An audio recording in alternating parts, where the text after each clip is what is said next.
dans ce moment ce matin. Merci, Dr. Cardova. Merci, Dr. Sainz et Dr. Milton. Merci de m'avoir permis de partager avec vous.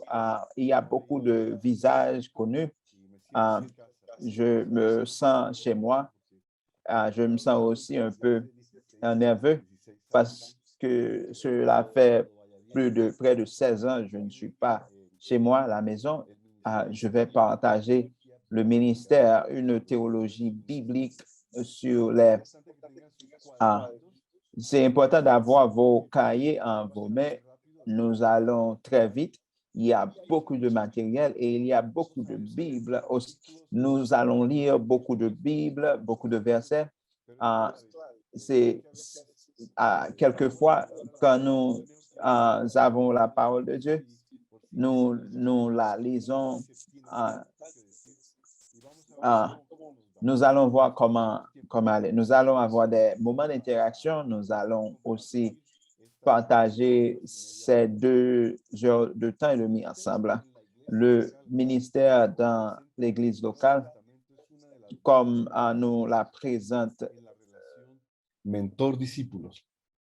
Hoy definiremos qué es el ministerio a la luz de la vida de Jesús y cómo el ministerio es la columna vertebral y la multiplication de disciples. L'Église, comme corps de Christ, partage le ministère. Il n'y a pas une forme de faire ministère sans le ministère partagé ou partageant le ministère. Nous allons voir 10 caractéristiques d'une Église idéale, une Église top. Nous avons 10 caractéristiques, puis nous allons faire un exercice ensemble. Les 10 caractéristiques. Il y a des gens ici qui parlent. OK. 10 caractéristiques. Il y a un groupe de leaders mentors qui ont été appelés par Dieu pour le ministère de leadership. En passant, chaque membre est impliqué dans un ministère selon son don et sa capacité ministérielle. L'Église s'édifie et se renouvelle continuellement. Les membres qui sont unis dans la foi, ils voient Dieu travaille produisant le fruit. Donc, chaque membre cherche et connaître Dieu à fond. Los miembros son tan maduros en todo que solo se comparan con Jesucristo y anhelan presentarlo a Él en todas sus actitudes. 7. Ils ne suivent pas les derniers enseignements et pratiques de la mode contraire à la Bible. Numéro 8. Les membres sont aimants et compréhensifs, même dans les réunions tendues. Ils prennent des décisions dans la prière en cherchant la direction de Dieu. Numéro 9, dans toutes les décisions, Christ est la tête. L'Église, numéro 10, l'Église grandit, s'édifie, se multiplie en accomplissant la grande commission. Imaginez-vous donc ayant une Église avec ces 10 caractéristiques. Vous l'avez dans vos cahiers. Nous allons prendre 10 minutes pour faire une enquête complètement privée. Ça va nous guider. Je crois que Gerson ou Dr. Milton va faire cette enquête et vous allez qualifier votre église locale. Personne ne va connaître la qualification, les résultats de l'enquête. Vous allez mettre les caractéristiques ici pour dire ici mon assemblée à 7 et ici mon assemblée à 10. Nous n'allons pas commenter les résultats parce que les résultats vont euh, 4 o 5 minutos euh, después de estos resultados. parler Ustedes d'eux-mêmes saben qué et pueden hacer para llegar vous allez voir comment Vamos a pouvons-nous faire pour arriver à une église pueden 10. hacer la encuesta en este momento. En la pantalla les está apareciendo Dans entonces l'écran, ya alors la vous allez, encuesta son 10 preguntas il y a 10 y usted questions. puede escoger Vous allez choisir valorarla entre uh, 1 a 10. de Uno mettre des points significa de es mucho, 1 à 10. absolutamente se está cumpliendo lo que 1 dice la est peu palabra. et Así 10 que est beaucoup. me confirmen Confirmez donc si me ayudan los traductores también a leer si, las si, preguntas para que si puedan les interprètes peuvent nous aider avec les cada idioma questions poderlo identificar. pour que en chaque No es tan langue, solo las preguntas, sino que como el resultado ya. Revísalo. question numéro 1, y a-t-il un groupe de leaders mentors qui ont été appelés par Dieu pour le ministère de leadership? Ahora. Ah, sí. ¿Ahora? ¿Estamos? ¿Ya están viéndola? Perfecto. Première question. Si me ayudan los traductores. Ahí Première pueden question. leerlo. Première question. La primera tiene un grupo de líderes, mentores, Y a-t-il llamados por un Dios groupe de leaders mentors qui ont été appelés par Dieu pour le ministère dans le leadership? Pueden ir enviando su respuesta. Vous pouvez mettre la réponse. Dos, Numéro 2, cada miembro está chaque membre est en un impliqué dans un ministère selon son don et capacité personnelle. 3. 3. La iglesia se edifica. L'Église s'édifie et se renouvelle continuellement. 4. 4. Los miembros Les membres sont-ils unis dans leur foi et voient-ils la main puissante de Dieu agissant entre eux et produisant des fruits? 5. Cada miembro busca Chaque membre acercarse a Dios cherche-t-il et connaissent-ils o a profundidad. Dieu à fond ou en profondeur? Los 6. miembros son tan maduros en Les todo membres que solo se comparan sont si mûrs en tout, matures en tout, en todas sus et acciones y actitudes. ils se comparent seulement à Christ. 7. Las personas no siguen las 7. enseñanzas y prácticas de última moda contrarias a la Biblia. Les gens ne suivent pas les enseignements et pratiques de la dernière mode qui sont contraires à la Bible. Numéro 8, les membres sont 9. aimables et compréhensifs en tout et même dans les réunions tendues, prennent des décisions en prière et cherchant la direction de Dieu. 9. Dans toutes les décisions de l'Église, Christ est-il la tête? 10. L'Église grandit, s'édifie et se multiplie en accomplissant la grande commission.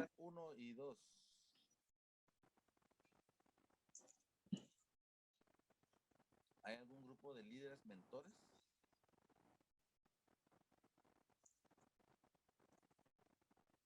Y la 2. Cada miembro está involucrado en un ministerio según su don.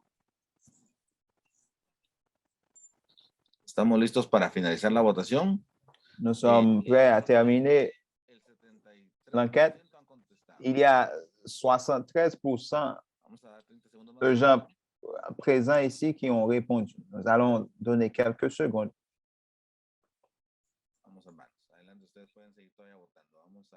Vous pouvez continuer à voter et je vais en voir les réponses.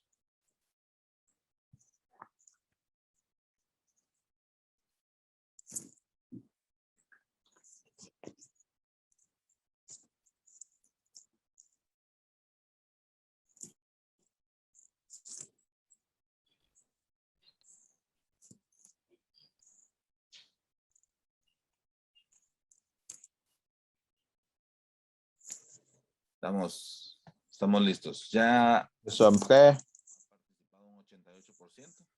Nous avions participé à 68%. Et s'il y a... Sin embargo, tratamos de habilitar la votación para todos. Entonces no debería haber conflicto. ¿Estamos listos para mostrar los resultados? Nous sommes prêts à vous montrer les résultats. Vamos a finalizar la votación entonces. Terminons donc avec l'enquête. Ahora ustedes están viendo los resultados. Les résultats, Tenemos una mayor respuesta a un nivel nous, 6, ¿verdad? O sea, estamos a mitad del camino en la primera pregunta. la première question, En la pregunta 2, de igual manera, las dos respuestas la son deuxième, 5 y 8. pour la deuxième, les réponses les plus Pregunta número euh, 3. ayant les plus Nuevamente, de points es la mayor sont 5 et 8. respuesta 4. Perdón, pregunta Réponse 4. 4, question 4, El 7 está más alto. En cuanto a 7 est plus está haut. produciendo fruto. Si l'Église continue de produire des fruits, Tenemos tres resultados altos, 5, 7 y 8. 5, 6 et 8. Respuesta 6. También tenemos Réponse 5 y 6, 7. nous avons 5 et 7 avec les plus hauts. Tenemos muy pocas respuestas en la número 7, pero lo más alto fue 5 y 7. Numéro 7, le plus haut, c'est 5 et 7. Pregunta 8. Los miembros son amorosos. Question numéro 8, 8. Excelente. 9. 9. 9. Estamos viendo que Question 9, están en 8 y en 10. 8 et 10. 10. La pregunta número 10, la question numéro 10, nous sommes 7 y 8. 8 las 5 et 8. Vamos a intentar poner los resultados también en la página de Mentoría de Impacto. Nous allons mettre les résultats sur la page de Mentorat d'Impact. Si vous allez sur mentorat.mesoamericaregion.org, vous pourrez vérifier les résultats. Nous allons dans les petits groupes et si je veux partager quelque chose. Je crois que la moyenne de toutes les réponses est 5. Nous remercions Dieu de la possibilité d'améliorer et Éphésiens 4 nous donne assurément l'image d'une église idéale. Nous allons voir ensemble quelles sont les composantes qui pourront nous amener à avoir cette église idéale. Nous allons donc dans les petits groupes. Tout le monde est ici, merci. J'espère que vous avez eu de bons temps de discussion. Difícil, pero vimos algo Et que el compañerismo. nous avons vu quelque chose de très beau. C'est Lo que significa que creo que la misma pandemia nos ayudó uh, aún ausentes físicamente, ¿no? Es bueno ver esto. Hoy c'est bon. Nous allons examiner 4 expressions bibliques qui donnent la base pour qui donnent la base de cette conférence. Nous allons examiner le corps de Christ. Je veux vous dire que ici, on n'imagine pas une exposition d'ecclésiologie, mais on va voir le corps de Christ. Nous allons très vite. Ce que je veux dire, c'est que le corps de Christ, c'est une unité. Si le corps de Christ n'est pas en santé, ça ne va pas fonctionner. Les membres ne pourront pas fonctionner. Et les membres sont les disciples. Et après, on va parler un peu de que signifie l'expression chaque membre, chaque disciple du corps. Et nous allons voir des surprises que j'ai. Nous allons parler du ministère et comment le corps partage les ministères. Nous allons partager quelques portions des Saintes Écritures de l'Église d'Éphèse et l'Église idéale. Nous allons parler premièrement de l'Église comme le corps de Christ.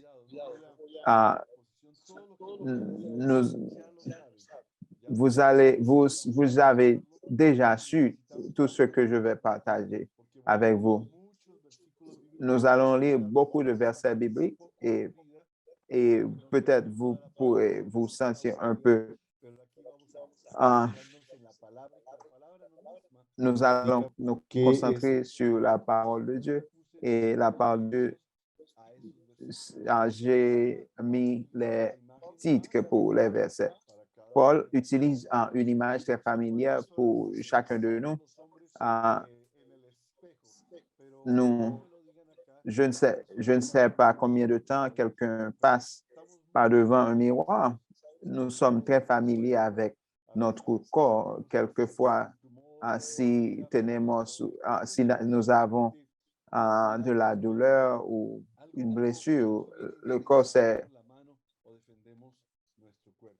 nous avons ce réflexe de défense pour notre corps et on utilise un corps de Christ comme métaphore pour parler de l'Église. Ce n'est pas une organisation, c'est un organisme important. L'organisation réellement, c'est comme une force qui nous aide de suivre la direction, de nous maintenir dans le chemin, mais un organisme grandit, se multiplie, un organisme, une organisation elle-même nous aide, mais une église est un organisme avec beaucoup de membres qui se renouvellent de jour en jour à l'image de Christ et qui accomplissent des ministères selon leurs dons et aptitudes. Nous allons renforcer cette idée dans cette conférence. La clé du ministère, c'est lui, c'est pas nous. Les Éphésiens 2, 22 nous dit l'objectif principal pour l'Église comme corps de Christ, c'est que nous sommes construits pour modeler Dieu en esprit. Nous sommes le corps de Christ, Dieu, la communion de personnes habitées et équipées, habilitées par l'Esprit de Christ, forment l'Église. Nous sommes le nouveau tabernacle, nous allons en parler plus tard. C'est clé. Nous sommes l'habitation mobile qui va du désert chargé de gens avec nécessité, avec besoin. L'Église comme tabernacle et corps. Chaque individu, c'est le temple de Dieu et comme communauté, nous formons le corps de Christ. Dans la vie de l'Église, l'important, c'est la présence évidente et visible de l'œuvre de Christ dans la vie de ses membres, soit personnellement ou comme communauté. Je vais le répéter parce que c'est un concept clé. La clé de ma vie et dans la vie de l'Église, c'est que Dieu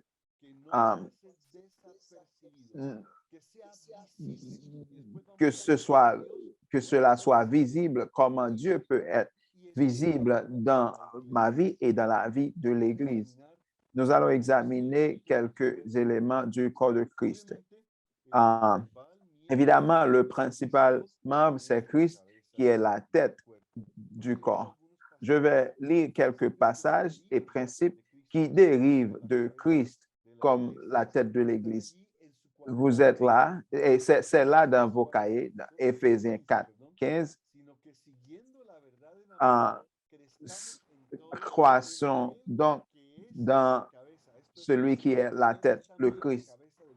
Il est la tête du corps qu'est l'Église. La croissance se fait dans Christ qui est la tête. Jésus, c'est l'autorité. Toute l'autorité sublime et maximale de l'Église. Toute autre autorité est dérivée de Christ. Jésus a dit, toute autorité m'a été donnée dans le ciel et sur la terre. Christ est la tête de l'Église. Y no solamente él es la cabeza, sino es el que Pas salva. seulement, non seulement il est la tête, c'est lui qui sauve, c'est lui qui maintient le corps en santé et l'Église, le corps doit être sujet à Christ. Christ est la tête du corps de l'Église. Il gouverne et dirige l'Église pour accomplir l'objectif de Dieu pour l'Église et pour tous ses membres. Colossiens 2, 19 nous dit que nous devons considérer que le corps est de Christ en vertu de s'unissant pour croissance à croître dans la croissance que Dieu en donne. La croissance, ce n'est pas la stratégie qui nous la donne, mais c'est Dieu comme une tête qui nous la donne. Les médecins savent comment la tête dirige tout le système du corps. Cette déclaration de Colossiens nous guide à présenter quelques caractéristiques, pas toutes, quelques caractéristiques clés de l'Église comme le corps de Christ qui, pour tous les membres, participe à la croissance. La croissance est spontanée et quelquefois nous devons donner une direction à la croissance, mais l'Église doit croître spontanément. Nous allons voir 7 points qui pourront nous aider. Nous ne croissons pas comme assistants, nous croissons comme disciples. Premier composant, l'Église est un corps. Nous avons parlé de celui-ci déjà et nous allons lire des passages qui nous présentent cette caractéristique. Vous êtes le corps de Christ et c'est une déclaration biblique en 1 Corinthiens 12, 27, Romains 12, 5, nous sommes un corps en Christ et tous, écoutez bien, membres, un et les autres, nous sommes membres de l'Église, nous sommes membres les uns des autres. 1 Corinthiens 12, 12, comme le corps est un et il a beaucoup de membres, tous les membres du corps sont un seul corps, comme ainsi est Christ. Caractéristique numéro 2. Tous les membres sont unis et soutenus par le Saint-Esprit. Tous les membres sont unis et soutenus par le Saint-Esprit. Ce qui nous maintient unis, c'est le Saint-Esprit, sinon nous serons dispersés. Parce que par un seul esprit, nous sommes baptisés et nous sommes abreuvés d'un seul esprit. Éphésiens 2, 18. Car par lui, nous avons les uns les autres accès auprès du Père dans un même esprit. Jésus l'a prophétisé pour l'Église et pour nous dans Jean 7, versets 37 à 39. Et j'aime beaucoup ce passage. Si quelqu'un a soif, viens à moi, viens parce que de moi coulent des rivières d'eau. La clé, c'est la doctrine de sainteté, comme une frère a dit. Caractéristique numéro 3. Dans le corps de Christ, il n'y a pas d'exclusion. Chacun a un ministère. Tout le monde est inclus dans le ministère. Chacun a un ministère. En 2010, ce bras était vraiment petit et j'avais besoin de 3 mois pour commencer à mouvoir ce bras parce que mon épaule avait un problème et j'avais besoin de cette thérapie. S'il y a des membres qui ne sont pas inclus dans le ministère, ils seront dégénérés et on va devoir couper ses membres. 1 Corinthiens 12, 13. ni les Juifs, ni les Grecs, ni les esclaves, ni les libres, nous devons avoir un seul esprit. C'est le sang de Christ qui produit la vie dans quoi? Dans le corps. Galates 3:28, il n'y a plus ni Juif, ni Grec, ni homme, ni femme. Écoutez bien ceci parce que nous tous sommes un dans Christ, incluant les jeunes et les enfants. Colossiens 3:11, il n'y a plus ni Juif, ni Grec, ni circoncis, ni circoncis, ni baba, ni esclave, ni libre. C'est en Christ nous sommes. Tout est Christ en tout. Numéro 4, chaque membre sont importants, ils sont utiles et ont un rôle clair. Nous nous complétons. Regardons le passage rapidement, 1 Corinthiens 12:18 et 28. Dieu a placé chaque membre dans le corps comme il le veut. Ce n'est pas comme vous le voulez, c'est comment il le veut. Nous sommes beaucoup de membres et le corps est un seul. Toutes ces choses le rend un seul esprit, repartissant à chacun comme il le veut. 1 Corinthiens 12:11. Numéro 5, nous dépendons les uns des autres. Nous avons besoin les uns des autres. Nous sommes interdépendants. Nous avons besoin les uns des autres.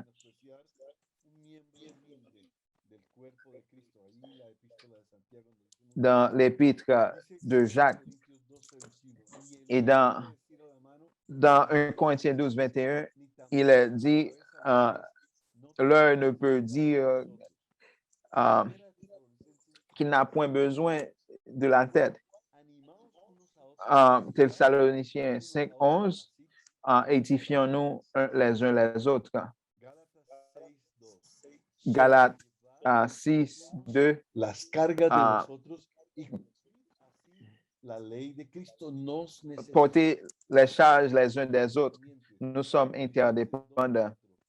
Philippiens 2:4. Ne cherchez votre propre intérêt, mais celui des autres. Caractéristique numéro 6, le corps de Christ ne doit pas être divisé. C'est évident, la main ne peut aller par ici et laisser les pieds là-bas.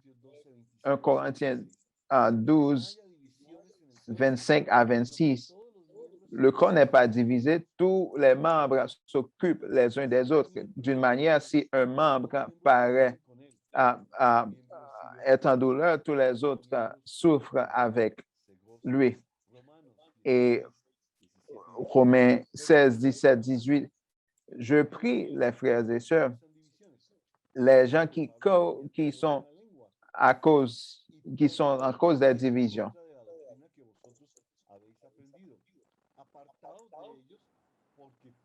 Vous devez vous séparer d'eux parce que ces gens ne servent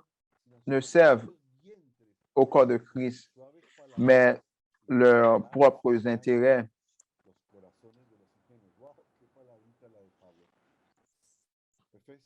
Quelle parole de Paul? Éphésiens 3:4. Maintenir l'unité du Saint-Esprit, un seul corps, un seul Seigneur. La 7e caractéristique, le corps de Christ est l'image visible de Dieu aujourd'hui. Et c'est le plus important. Et nous allons suivre celui-ci. Alors, celle-ci, jusqu'à la fin, je vais en parler beaucoup. Philippe a dit à Christ, montre-nous le Père. Jésus lui a dit, j'ai été avec vous pendant beaucoup de temps et vous ne m'avez pas connu. Celui qui m'a vu a vu le Père. Sí. De casados el próximo marzo y todavía no ha visto. C'est comme mon épouse qui me demande, montre-moi Christian. Christ est l'image de Dieu. Romains 8, 29, ceux qu'il a connus d'avance, il les a aussi prédestinés pour se conformer à l'image de Christ. Nous sommes l'image de Christ. C'est lui qui répandit la lumière de notre corps, dans notre cœur. Nous sommes les nouveaux nuées qui vont au désert, la nouvelle colonne de feu. Nous sommes, Matthieu dit, nous sommes la lumière du monde. Et Philippiens 2, 15 dit que nous sommes enfants de Dieu sans tâche au milieu d'une génération perverse. Évidemment, il y a beaucoup plus de caractéristiques. Les caractéristiques du corps de Christ nous donnent une photo, une image du type de disciple qu'un mentor doit avoir. Et nous allons voir ensemble l'Église avec Jésus comme la tête.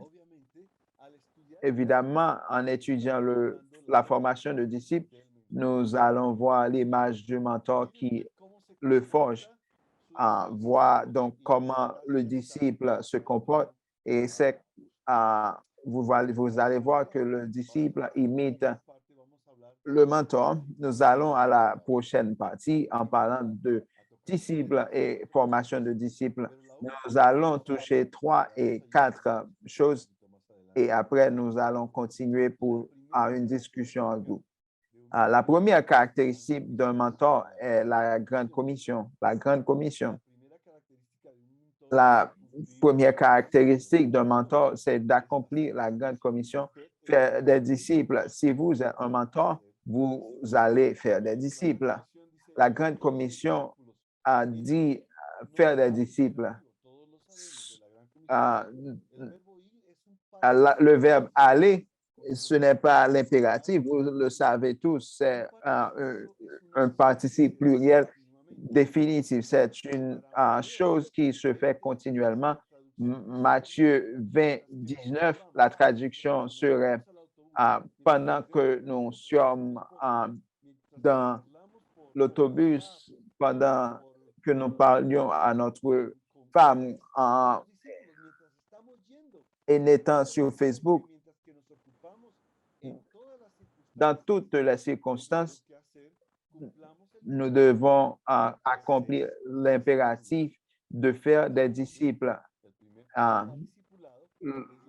première étape de la formation disciple, c'est la présentation de la bonne nouvelle, c'est l'évangélisation. Pero decía Juan Wesley que si evangelizamos a Jean alguien, Wesley dit, si nous évangélisons à quelqu'un sans lui rendre disciple, et nous le faisons 15 fois enfant de l'enfer.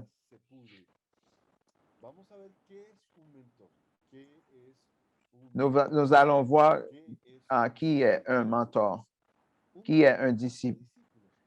Un mentor fait des disciples.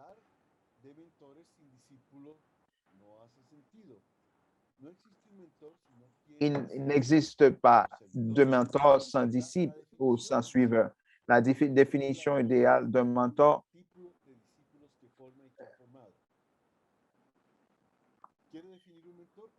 vous voulez définir un mentor ou regard de ses disciples. C'est la définition de mentor. La définition biblique et classique de mentor, nous le trouvons dans 1 Corinthiens 11, 11, un verset que vous connaissez déjà, soyez mes imitateurs comme je le suis de Christ. Nous pouvons voir Éphésiens 5, 1, Philippiens 3, 17, 1 Thessaloniciens 6, 5, 1 à 6. Tous ces versets sont dans vos cahiers et il a ici le concept de fond qui veut dire imiter une personne pendant que cette personne imite Christ. faire des disciples est toujours dans la voie active, c'est-à-dire l'action est faite sur les autres, pas sur nous. La parole substantive de disciple, c'est marcher après, continuer, suivre quelqu'un. Formation disciple, c'est marcher après, c'est suivre Christ radicalement, c'est l'essence. Écoutez bien, suivre Christ radicalement, c'est l'essence et la qualité de tout menton.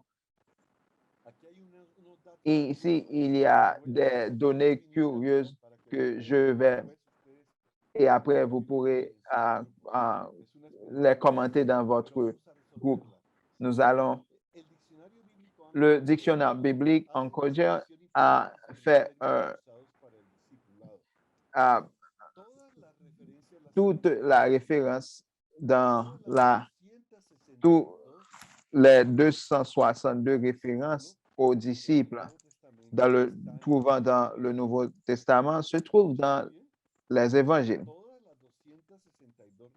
Tous les 262 références aux disciples, au terme disciple, se trouvent dans les évangiles et dans les actes. L'emphase claire est dans les évangélistes, dont 10% dans les actes. C'est la même chose pour le verbe suivre. 79 se trouve dans les évangélistes. C'est quelque chose de difficile à digérer. Celui-ci indique que la formation de disciples, c'est un phénomène qui nous demande une association intime avec le Jésus historique. Il y a beaucoup de caractéristiques d'un disciple de Jésus. Cependant, nous allons mentionner pour cette étude brièvement 3 caractéristiques et la 4e, on va la considérer plus tard. La première caractéristique, Jésus comme maître est celui qui appelle des disciples. Ne soyez pas arrogants de dire, je vais appeler des disciples. Vous n'appelez pas des disciples. C'est Jésus qui appelle les disciples. Vous les rencontrez et Jésus vous leur donne pour qu'ils soient eux-mêmes comme Jésus. Il y a différents exemples des disciples autonomes. Un disciple est une personne appelée à suivre Christ.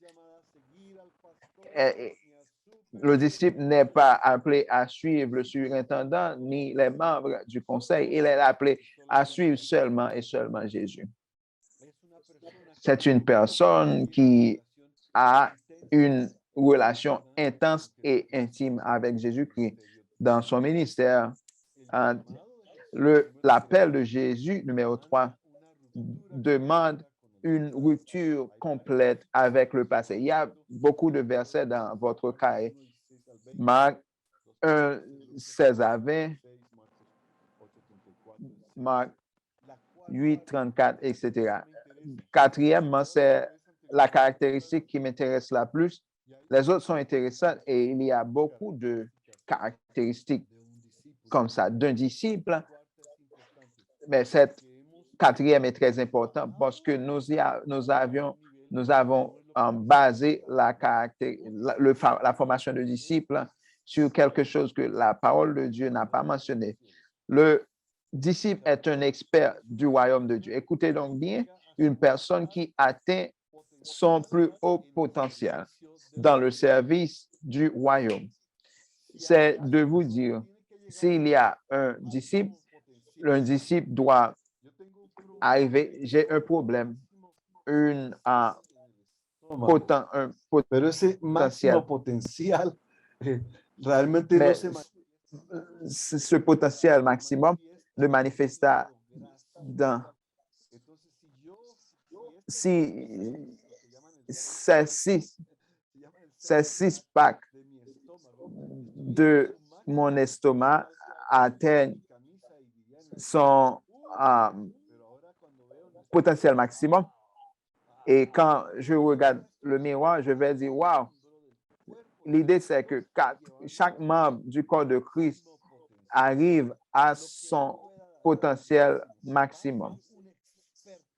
Et cette personne va être un expert dans le don et l'habilité et l'attitude de Dieu.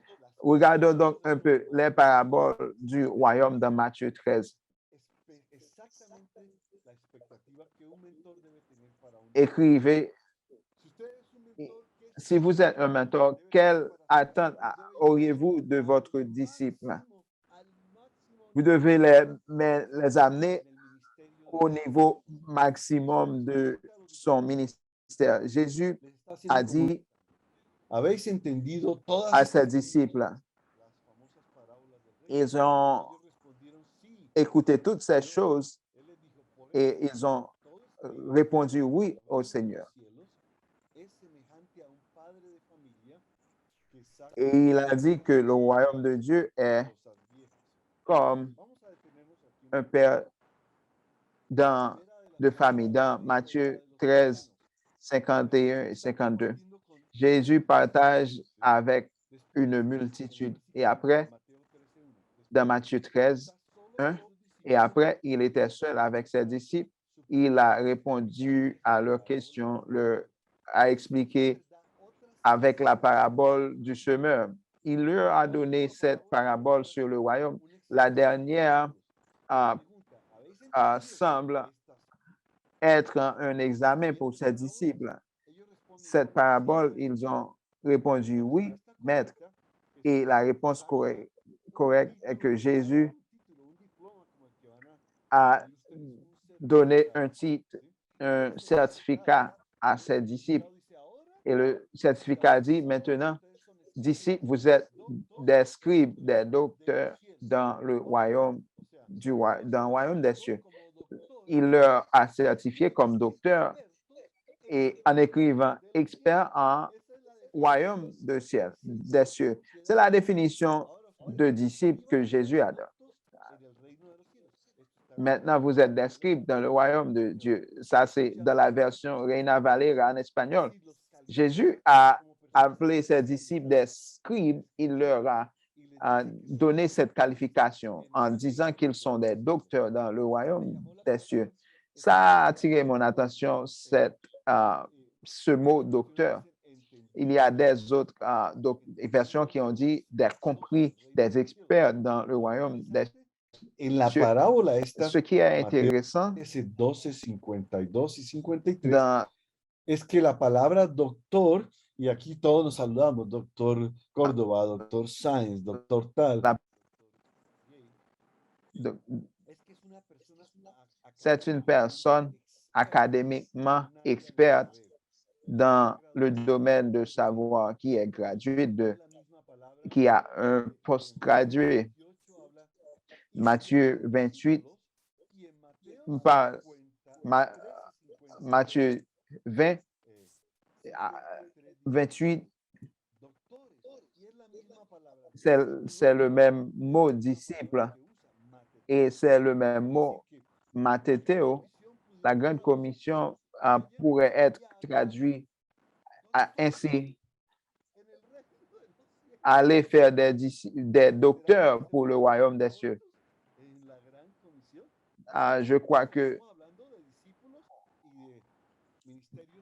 des disciples, des ministères partagés, même mot, le même mot pour disciple, c'est le même mot que la version Reina Valera traduit par docteur. Jésus dit faire des experts, des docteurs dans le royaume des cieux. C'est-à-dire faire des disciples, c'est prendre ce muscle de mon bras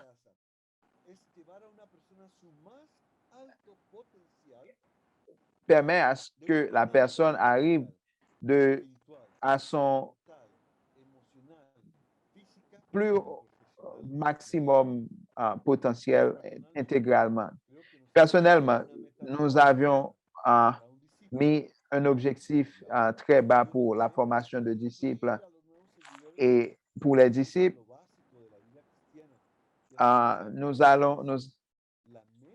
l'objectif de la Grande Commission est de faire des disciples, ça veut dire des scribes, des docteurs dans le royaume des cieux. Écoutez donc, je crois que tous les suiveurs, tout doit être des théologiens. Je ne suis pas en train de parler de théologiens, mais je crois que chaque personne, selon son don et ses capacités, ils peuvent accomplir ses capacités et atteindre leur potentiel, leur plus haut potentiel. Si vous êtes un évangéliste, vous devez être le meilleur évangéliste. Si vous êtes les genoux du corps, vous devez être les gens qui prient d'une manière impressionnante là où Dieu vous a positionné. La deuxième partie de la Grande Commission, ce n'est pas seulement faire des disciples, mais elle donne des détails sur comment faire former des disciples, des scribes, des docteurs dans le royaume des cieux. La clé, c'est dans la pratique. Et ici, je vais retourner dans la 7e caractéristique de l'Église. Montrer Christ à travers de nos vies, nos actions. La Grande Commission, simplement, les instruit dans les pratiques que tout ce que je vous ai enseigné. La deuxième partie de la Grande Commission, ainsi, les instruit dans les pratiques de tout ce que je vous ai ordonné. Il serait bon de prendre l'Évangile selon Saint Matthieu ou Saint Marc et avec une Bible sans des mots soulignés et en soulignant tout ce que Jésus a fait, en lisant et soulignant tout ce que Jésus fait et en disant, et celui-ci, je dois le faire, et c'est la Grande Commission. Ce qu'il nous a enseigné, nous devons les faire avec excellence et les enseigner aux autres. Et c'est ce que Jésus a fait avec ses disciples. Nous allons dans les petits groupes pour voir ce qui s'est passé avec ce thème scribe, docteur. Si vous avez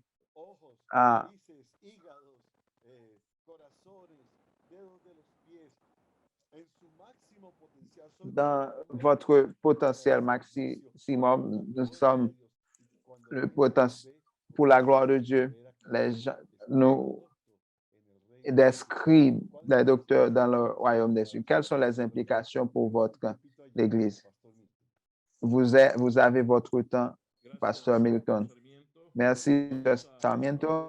Nous allons répondre en petit groupe à cette question. Que signifie un scribe instruit dans le royaume des cieux et les implications pour votre Église locale? Hugo, nous allons dans les petits groupes. Milton, je veux partager quelque chose. Il y a beaucoup de gens qui ne peuvent pas entrer maintenant.